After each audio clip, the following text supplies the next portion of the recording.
All right, guys. Good to see you again. Guys, I love live videos.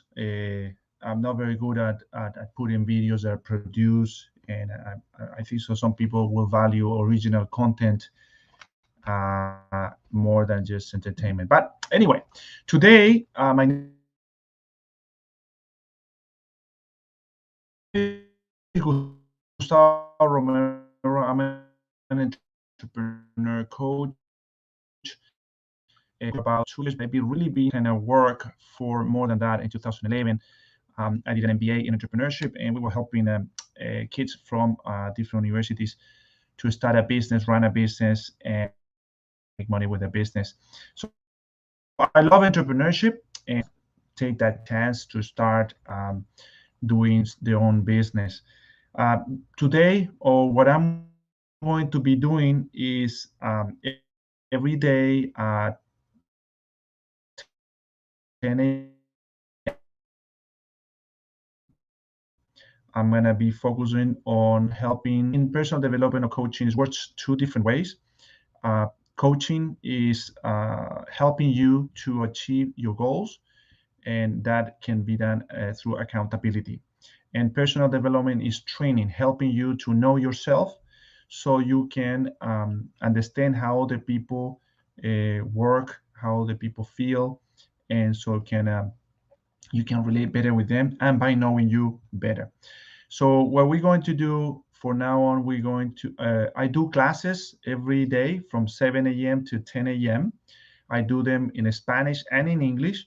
And what we're going to do is I'm going to certain things that I go through the class, I kind of like it.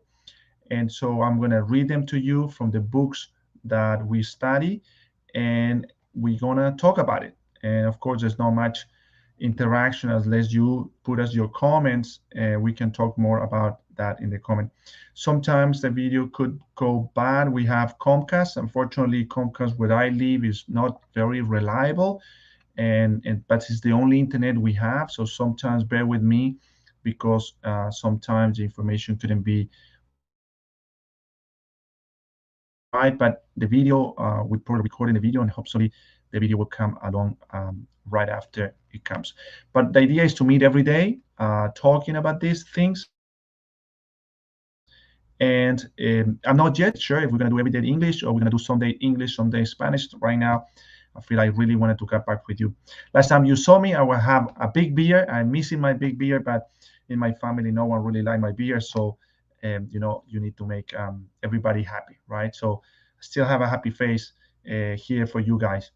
Okay, so one of the things that we study every day with my class, and I think so encourage you everybody to read, if you have this book, right? So this is a great book to buy. Think and Grow Rich is not an easy book to read, right? Think and Grow Rich is not an easy book to read. Sometimes explain things clearly, but they go through the story and try to really understand what the story is all about, so you can really realize what is going on. Now, the beauty of this is everything that is said there is truth by experience of other people. Now, of course, the author Napoleon Hill has a personal opinion as well. Not always congruent. Some are more spiritual, some of them are not, and so he's trying to get to a market that is pretty much like in the middle, which is the majority of people. But everything is biblical too. So everything what he's saying, it comes from the Bible, and it's been taught for many years the same way. So one of the things that we do from the Think and Grow Rich is the chapter auto suggestion. We have a book here that is called, well, it's not a book, but it's a success formula. And I teach two classes, which is one is a wealth program, so it's help you to build wealth and well-being in your life. And also we have a selling program, and but we do both. We read them both, and we what we want is to memorize it. So what I'm going to talk about is not the whole thing because I think so you can do it on your own. And if you have questions, you can come back later and ask me those questions. I'll be happy to help you that. Um, we in the selling program, we what we do is we teach you to sell by helping. right? So people don't like to be sold, they like to buy. And to buy, they just want to have the proper information to make a wise decision of buying. And so your role there is to simply provide information so they can make the right decision on buying your product. This is the approach that we do. And so it's not a pushy approach. And actually, at the end of the day, if you see it that way, we all selling, right? So we sell it to our kids, we sell it to our parents, we sell it to our neighbors, and we sell it to our spouses as well. All right, excellent. So what I'm going to read something here, and we were talking about how is the influence of our father, right? So we all were born and we all have been created by two people, a man and a woman. And this cannot be creation if you don't have a man and a woman, right? So um, everything comes from a man and a woman. And in these two people have a role in our mind, right? And some of them sometimes they're not there present and cause in us to be in a certain way. And so what I'm going to read, I'm going to relate a little bit how it is, and I'm going also to help you how to overcome certain ways that you don't want it to be, right? So you want to be better. And that's the whole intention that we discussed today. Every new generation should be better. For example, my great grandfather didn't have a car. My grandfather had a car. My dad had a car, and I have a car, a better car. We always improving ourselves, and that's what the legacy we want to leave to our kids is they can always be better than us and not behave the same way we behave or behave worse than we behave. We always want them to improve and create that. All right. So in the this 2 points, well, there's 5 points in the success formula of Napoleon Hill, and the first point it talks. I'm going to read it to you guys. Just the most important part. It's always important, but the most important part. I want so we can put this together. So, in the number point two said, I realized that the dominating thought of my mind eventually reproduce themselves in outward bodily action and gradually transform themselves into physical reality. Okay, so your dominating thought will become physical reality. That's the main point. And if you go back to James Allen, I think so, he wrote a book. He used to say, "You become what you think about." Right. So your dominating thought become reality. You become what you think about. If you go to the Bible said it will be done to you according to what you believe. What do we believe? We believe what we think, what we thought, our thought. Our thought is dominant because of what we believe. And so they all coming to the same point. Your thought has a great influence to craft your reality, what you have. Everything you have today, absolutely everything, bad relationship or good relationship, good car, bad car, a lot of money, a little money, everything comes from your belief, but mostly because everything starts with a thought. Now, at some point, I will explain to you how this work, but for the most part, your thoughts will trigger your feelings, and your feeling will trigger your action. So I'll put it this way. So let's say you're going out with a friend, and your friend said, "Hey, why don't you go and get some drinks, and I'll order some food, right?" And so you go and order the drinks. You come back, and your friend is in the table, and he is texting someone, right? Texting someone, and you're like, okay, it's texting, but you notice that as soon as he see you, he can stop texting and put his phone in the pocket, and you have two way of thinking. So this is just a thinking. You say, well, it could be nothing or it could be something, right? Positive or negative. Normally, our negative thought are associated with what we call it ignorance or lack of information, right? And so if you have a lack of information and you doubt and you're getting worried, you're getting fear, you're gonna say, hey, who you texting to? Why you put your phone like that? And so you acting based on a feeling. So the thought causes a feeling, and the feeling causes the action, and the result is not going to be very good, right? So the person is gonna try to defend himself or herself, and is going to be probably nothing good will come out of that. At the same time, if you could be positive, you trust the person, you know That person, it could be something personal that have nothing to do with you. So our positive side, it has to be with the opposite. It is knowledge. So the more we know about something, the more familiar with certain circumstances, then our feeling will be, it's nothing really with that. You sit down and you have a conversation, everything seems to work out very well, right? And the result is good. So if you realize your thought influence your feelings, and your feelings influence your action to other person. So what is the action? The action is what I'm doing right now. I'm talking, I'm looking at you, I dress certain way, I move my hands. So it's all related with what do we do. Now, the beauty of this, for example, one of these coaches that I like really much, Bob Proctor. So Bob Proctor taught that we live in two worlds, right? In a physical world and a spiritual world. So the physical world, if you see it, is what the physical body is doing. But there's also something going on inside of us, which is our emotion, which is what we call a spiritual world.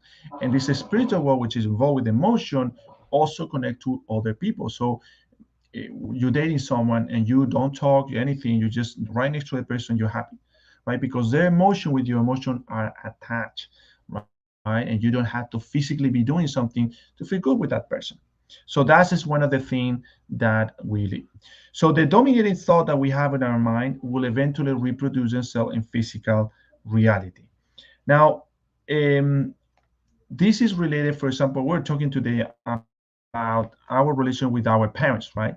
And so some of the clients that I have, or some of the people that I talk to, and my personal life as well is there, is that sometimes dads, especially dads, uh, don't they have a strong influence in the way we are going to become, especially for men, very close to that, because at the end, he's a dad, I'm a man, he's a man, I'm gonna be just like my dad. And with women tend to be the mother, because it's what they see it. I'm a woman, she's a woman, she's behaving, acting a certain way, I'm gonna do it the same way. Now, sometimes happens, then you have a girl or a boy that they hate something about the parents. So I've seen it several times. I don't like the way my mom is. I don't like she's this, she's that, and I'm not like that. I'm completely different. I'm nothing to do with her. Um, but they tend to be exactly what they hate about their mom. And the guys normally tend to hate something about the dad, tend to have be very close on thinking and acting the way their dad act. And and the reason of this is because there's the main reason is because what we talked just read, the dominating thought of the person is focused on an emotion, right? So there's a thought, I don't like this. That's fine. But because I got emotion involved, which I bring a desire, a passion into it, that attached to us. And the more we hate something, the closer we're going to become that. You see, because your thought eventually become physical reality, if we take that truth and comes not only what Think and Grow Rich say it because they interview 500 people, or because it comes from the Bible, or come from different sources, is because we put some passion. So the solution of that is focus on the good things. So I had a homework for all of you. So if you have a mom or dad, and there's certain things you don't like about them, oh, my dad, he divorced my mom and he left, or yeah, I have a dad, but he was never, he abandoned us, or and there's really a feeling associated with that. You need to understand that he didn't do it because he wanted to do it, is because it was a learned behavior from their family, from their and so they did it that way, right? Now it doesn't really matter, it's not going to affect him anything, it's affecting you, it's affecting your relationship. The solution to do that is you want to So the right way to do it is write down all the things that you're not happy with that parent, right? So I hate you for this, or I hate you for that, and you just want to take it out of your system, right? It's like read it out. Once you do that, you're gonna write it down, right, in a piece of paper. You're just gonna write down everything you don't like, and then you're gonna write down in another piece of paper all the things that you admire about your dad. For example, and I will say there's one thing that we all should love about our dad, and regardless what is the current situation we have today, if it wasn't for him, you wouldn't be here, right? So whatever happens between your mom and your dad, if at the end of the day you should them too. You were not created independently, right? So there's no artificial sperms, right? They're all coming from someone. So you were created by a baby, was never around, but at least he needs your respect because he gave you life. That's the most important thing. So he gave you life, and you should be grateful for that. So that's the one thing, regardless of the situation, one thing that you could be happy about him, right? Your life could be a mess, or your life could be a problem, or you could be sad, or you could be in anything, but you're still here, right? Regardless problems that could happen in your life, maybe you got raped when you were a kid, or maybe you did a lot of bad things, right?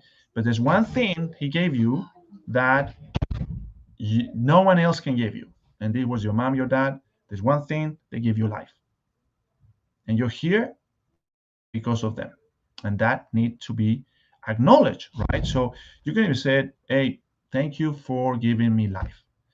Now, yes, they're all bad things in the past, and you write it down, and you want to get rid of them. You want to take it out, because this is not about them. This is about you.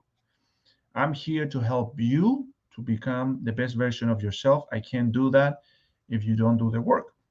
So you're going to do that, write down the bad, and what you're going to do is you physically, trust me, do this, burn it, right? You're going to grab the paper, you can put some alcohol if you want, or just nothing, and just light it up and burn it. You want to get it out. And you want to write down the positive thing, right? So I value that he gave me life. He didn't give me anything else. He gave me life. But then you're gonna repeat that. I value that he gave me life. And what else gave me? Well, my mom gave me a sense of being honest, right? Or my mom gave me teach me, because teaching could be two ways. She could have done something wrong, and you realize that that wrongdoing was leading you a bad result for her. So you were able to learn from that experience and do the opposite, the good. So there's two sides of the coin, right? So she probably had a behavior that was bad, and then you noticed it was bad, and so you decided to do it the other way, and you're getting a good result. But you couldn't have come to that conclusion if you haven't seen her or his behavior, right? And so the whole idea is you change your dominating thought to something positive and not something negative. Because what I really want you to do is that you become the best version of yourself by focusing on the good things and not the bad things. You see, I met this guy a long time ago. He was in Chile, and he hated his dad, hated so much, because when his dad and his mom got in a fight, and so the dad said to the mom, you got to leave. And so the dad stayed in the house. She to leave with all the kids because he didn't want any kids there. And so this guy that I met really hated his dad because, well, he kicked him out of the house, right? And so the dad have like, and it was an habitual behavior learned and all that. So the dad got divorced like 2, 3 times, right?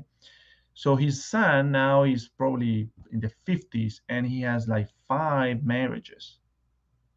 And so when they were talking with his dad one day, and they get along now, and so when they're talking to them, the dad said, "You know what?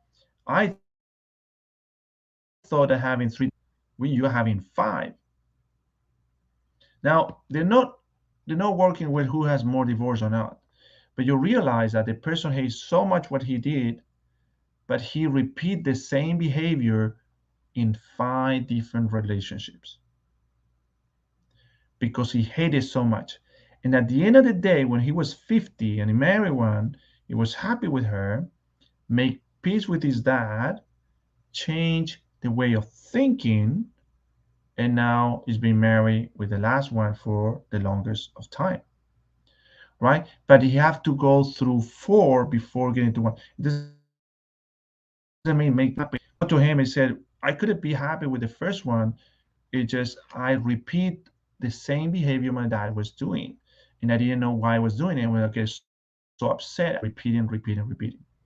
So you need to understand that behaviors are a lot learned from our parents. So let's say I just spoke this today. So let's say your dad used to hit you, right? So when you behave bad, he will come and take his belt and hit you, right? And you didn't like it, right? But and you hate it for that.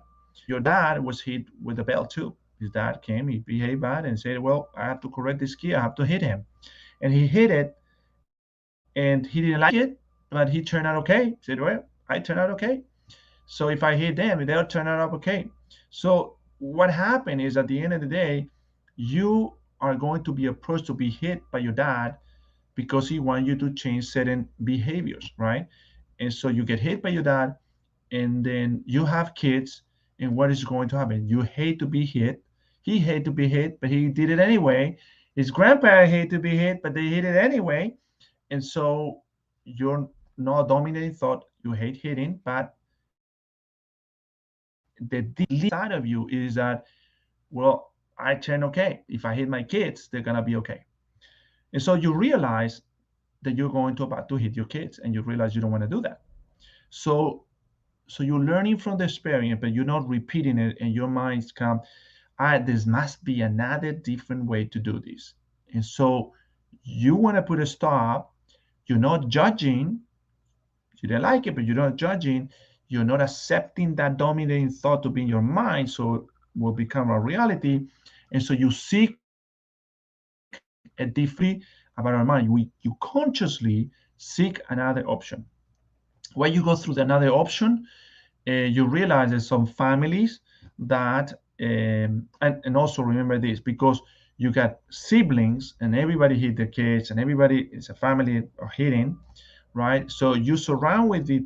We said you become the average of the 5 people you surround. So more than 5 people, you become the average. So it means you surround an environment that hitting is normal. Hitting of is spanking, right? Spanking, I think it is. And you become the average of the 5 people you surround with. Everybody think the same way. You're gonna do it. Now you step out of this circle and you seek to surround yourself with other people that think different way. And so you come across with some people and they say, well, we don't spank, we don't hit the kids. What we do is we don't talk to them. We isolate them from us. We don't talk to them.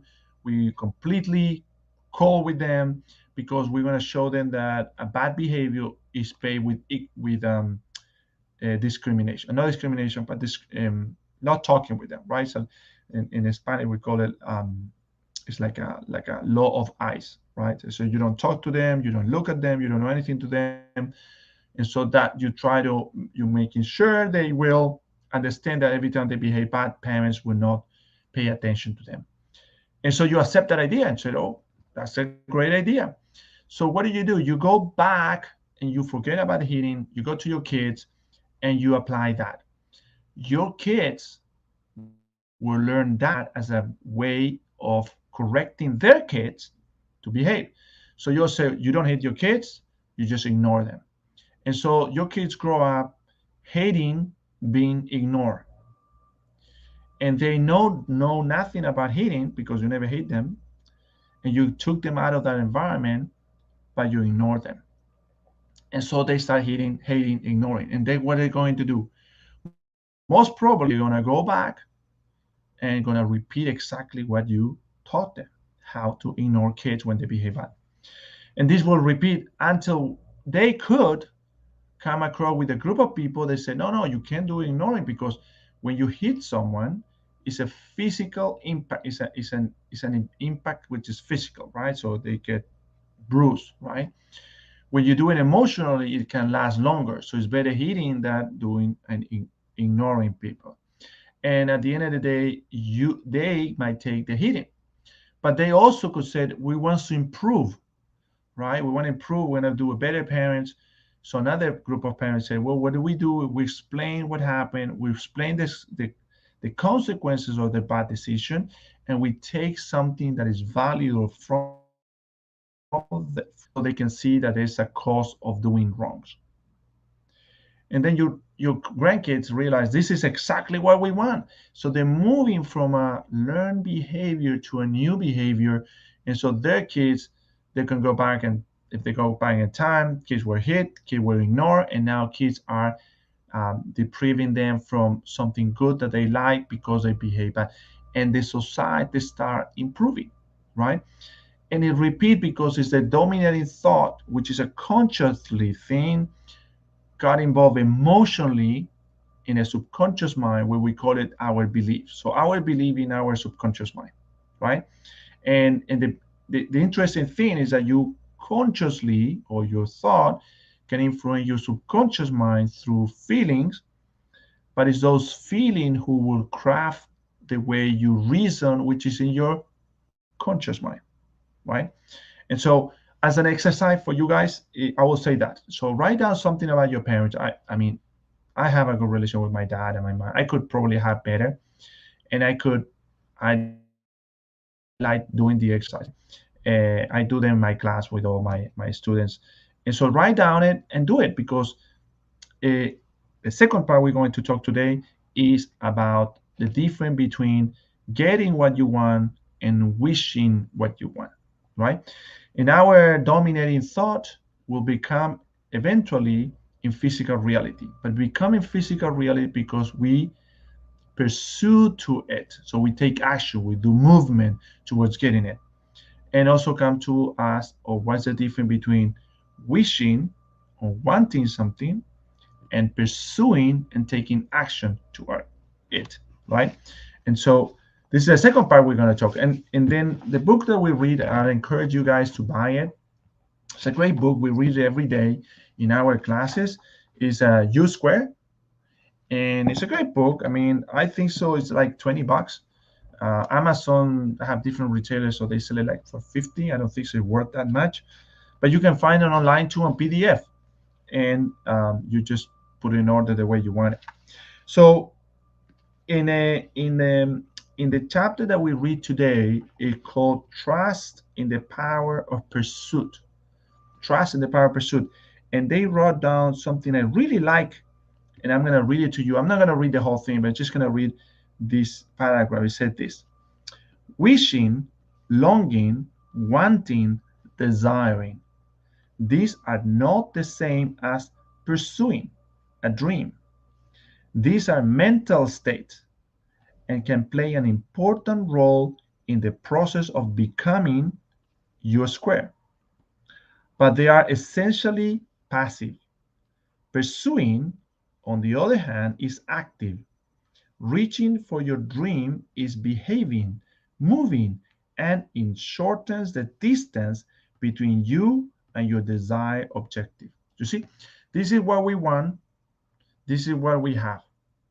And in wishing and dreaming and thinking about it, I think so it's very important because when you're dreaming, you're visualizing, you imagine it, you're building self, you getting what you want.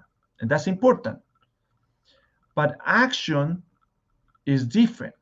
So this is passive. This is in your mind. And as much you can feel that you can attract things into your life, which you do, you attract things, you're attracting because you're taking action together with the feeling. And the feeling is causing the attraction, but it's the action who's letting that attraction to become. So if I'm in a room thinking I'm going to meet the right person in my life, but I don't get out of the room and meet people, I will never find that person. But when I'm meeting these people, I finally find someone who is valuable or important for me, and then I'll say, I attract this person to my life. Yes, you attract it through your thinking, but you reach her by pursuing and taking action, movement towards getting what you want. So sometimes the people that do a lot of coaching and they say, oh, I'm writing my goal, I'm writing 100 million times my goal, but they're taking no action. They're not pursuing to it. And so you are not really getting it, right? So you're connecting, you're working your vibration to a higher level, but you're not taking action. It's important to take action and not just staying in a state of mind. You want to mix both. Now, remember when we talk about Bob Proctor talk about two plane of living, the spiritual world and the physical world, right? And we know we need both because we are two. We are a body and we have a soul. We have a spirit inside of us. And the soul, the body cannot work without the soul cannot work without the body. So they need each other, but they have to be in harmony. So the harmony comes when the body, the soul, or the spirit is truly believing that he can get something. But believing and wishing doesn't work unless you're pursuing, and it's the body who pursue to it. And so both together work as one. Is when so I would say the worker one is when the body and the soul work in harmony. Or what we call it in coaching too is when your beliefs and your behavior. So your beliefs is in your soul, in your heart, in your mind. That's your belief. But when you believe and your behavior, which is what you do, become one, then the productivity is at 100%. For some reason, believe or what I want and what I have, this gap is your productivity gap. And when the productivity, the wider it goes, the less productive you are. The closer you are, the more productive you are. You see? So what you relate the conscious or the subconscious or the spiritual world or the spiritual view, the desire that we really want, which could be good or bad, because that recently, if you focus on the bad, you're gonna get the bad. If you focus on the good, you're gonna get the good. You're gonna attract it, but also it will trigger your action. So we have to take action in anything that we want. All right, guys. So this is the first video. Tomorrow we'll probably talk about something else. I'm not sure if I'm gonna talk in English tomorrow or in Spanish, but definitely we're gonna come in more of these videos. If you're watching us on YouTube, please subscribe and like. Uh, that way we don't have a name in YouTube trying to 100 subscribers. So I hope so that you guys can help us to get to that 100 subscriber and then 1,000 and then have more people. We do gonna have people as guests also coming. These are all live videos and I do it whenever I have the time. I'll try to make them every day at 10 a.m. So you guys want to live videos, but you also can look at the recording. So this is going to be in Facebook. We're streaming right now in 7 different locations. 3 of them are on Facebook. We are streaming on LinkedIn. We're streaming on YouTube. We're streaming on Twitter, and we're streaming on Twitch. So some of them in my name, Gustavo Romero, as a coach. Some of them our name of our company, Think into Success Academy. And so we'll be happy to, if you have any questions or you want to talk about a particular topic, of you going through a certain situation that you don't understand how to put it together, I've been called to be very pragmatic, and I believe so. I am very pragmatic. I will try to understand what is your current situation and how that can be applied in your current life so you can see that it's happening, but you just don't see it. And so when you learn to see it, then you're going to be able to move on and keep growing in your personal development. Remember, guys, personal development is about you. It's about knowing yourself, right? Once you know yourself and you realize that you can achieve anything you want in your life, you will be able to achieve it, and you are going to become the person you really wanted to be. All right, guys. Again, thank you so much for joining us on this video, and we'll be up there for you guys for enjoy. Have a good one. Bye-bye.